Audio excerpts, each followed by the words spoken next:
她只是起床喝了杯水，却惊恐地发现对面楼里一个男人正站在窗前盯着自己。这已经不是茱莉亚第一次注意到这个男人，她将此事告知了丈夫，然而丈夫却认为是她想多了，但茱莉亚却觉得事情并没有那么简单。这天，茱莉亚跟丈夫出门散步，走到路口发现许多警车，警车旁边一个男人的身影让茱莉亚隐约有些熟悉。疑惑的茱莉亚跟丈夫转身回了家。次日，茱莉亚便在新闻上看到了昨晚的报道。不通语言的茱莉亚询问丈夫怎么回事，丈夫为了不让她多想，便告诉她只是一起普通的刑事案件。然而当天晚上，丈夫的同事来家里聚餐，席间又说起这个案子，原来是一个女人在对面楼里被杀害，连头都被砍了下来。之前也发生过类似的案件，但是一直没有抓到凶手。媒体把这个连环杀人犯称为蜘蛛人。茱莉亚暗自留心。次日，茱莉亚在网上搜索了这起案件，发现死的都是年轻的女性。 I woke up and saw a man standing over me in the dark.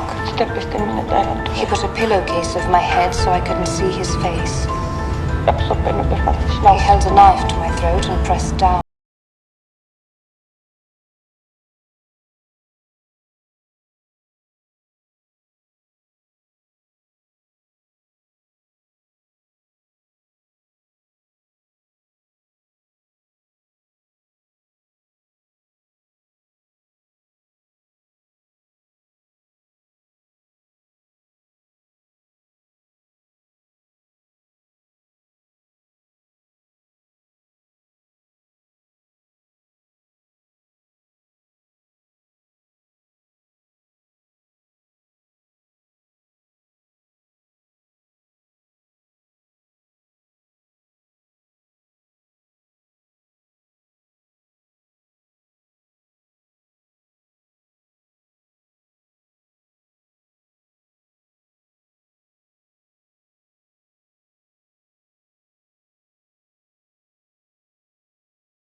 受惊的妻子带着他来到超市，找到了那个售货员，并在对方的帮助下查看了监控。在监控中，茱莉亚发现了那个男人，然而丈夫认为并没有问题，只是因为茱莉亚的夸张动作让对方有些关注而已。茱莉亚没有辩解，只是用手机拍下了男人的样子。她怀疑这个男人就是对面偷看她的那个人。次日，茱莉亚躲在窗帘后，整天盯着对面楼的入口，一一进行对比，却一直没有发现那个人。一直到了晚上，一个老太太敲开了她的门，比划着说了一大堆，可茱莉亚是一句没听懂。幸好隔壁的女人恰巧回家，告诉她老太太问她是否看到了自己的猫。帮茱莉亚解除了尴尬后，顺道邀请她一起喝一杯。茱莉亚欣然前往，两人在客厅里喝着红酒，聊得非常开心。女人告诉茱莉亚自己叫伊丽娜，在一家夜店上班，然后幽默地说，如果嫌弃这边吵的话就敲敲墙。这时传来敲门声，是伊丽娜的前男友过来找她，她没有开门，简单的几句打发了前男友。伊丽娜告诉茱莉亚，跟前男友在一起时对方给了她一把手枪，自从有了这把枪，自己变得更有底气。微醺的茱莉亚回到了家里，借着酒劲儿，她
看向了他。茱莉亚赶紧躲进了旁边的房间，却碰到了伊丽娜。原来这里是她上班的地方，两人聊起这件事。茱莉亚问伊丽娜有没有发现公寓对面有人偷看她，伊丽娜表示没在意，因为她已经习惯了被人盯着看。茱莉亚询问对方会不会觉得自己多疑，伊丽娜告诉她，如果可以一直这么警惕地活着，或许是最好的结果。伊丽娜的话让茱莉亚很是安慰。夜晚独自在家的茱莉亚将门锁好后，用椅子别住门把手，然后躺到了床上。不知什么时候，她从噩梦中惊醒。而就在这时，茱莉亚听到隔壁传来尖叫的声音，她着急地敲了敲墙，喊着伊丽娜的名字，但是却没有回应。茱莉亚冲出房间，急促地拍打隔壁的房门，周围的邻居都被吵醒，最后在房东的帮助下打开了门。几人进去却什么都没有发现，只有一只猫和倒在地上的台灯。次日，茱莉亚的丈夫也因此被房东抱怨，但他宽慰着茱莉亚，表示理解对方救人的心情，并约她晚上下班后一起参加公司的酒会。丈夫走后不久，茱莉亚听到隔壁有敲门的声音，是伊丽娜的男友过来找伊丽娜。他说跟伊丽娜两人约好，对方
着丈夫把自己的经历说给同事取乐，茱莉亚有些不开心，却也没有说什么。之后几人用罗马尼亚语聊天，丈夫一句话逗得几人大笑。茱莉亚冷下脸问丈夫说什么，丈夫以为茱莉亚听不懂，告诉她在开办公室的玩笑，却不知道茱莉亚听懂了这句话。当他用罗马尼亚语重复了这句话 At least have the spider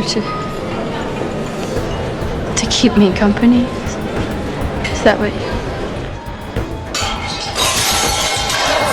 跟过来的丈夫并没有觉得自己做错，反而开口埋怨着茱莉亚，天天神经兮兮的，让自己感觉很累。说完转身离开，留下茱莉亚一个人站在那里。漆黑的夜晚，茱莉亚独自往家里走去，在空无一人的地铁上，她闭目养神了一会儿。当她再次睁开眼时，却发现跟踪男坐在另一节车厢，正盯着自己。吓得茱莉亚连忙起身，打算就近下车，可是列车突然停了下来，广播里却不知道说了些什么。无奈的茱莉亚只能再次坐下。这时跟踪男走了过来，主动跟茱莉亚搭话，解释说是临时停车，可能是遇到了动物。茱莉亚直接问对方为什么跟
就在这时，茱莉亚的丈夫回到家，发现了收拾一半的行李箱，着急地喊着茱莉亚的名字。茱莉亚刚想试图求救，就被跟踪男一刀抹了脖子，让她无法发出声音。茱莉亚挣扎着爬向客厅，她想起伊丽娜告诉她抽屉里有手枪，而跟踪男就像是观察猎物一样看着她在地上爬。茱莉亚慢慢没了力气，停了下来。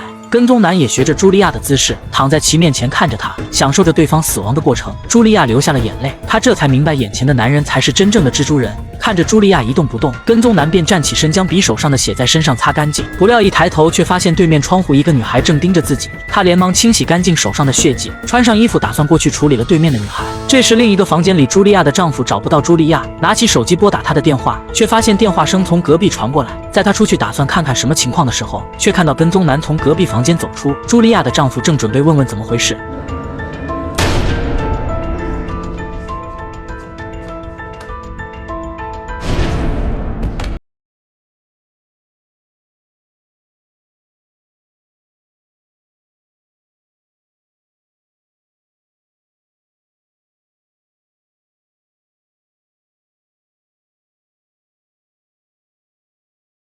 持续更新紧张刺激的好电影。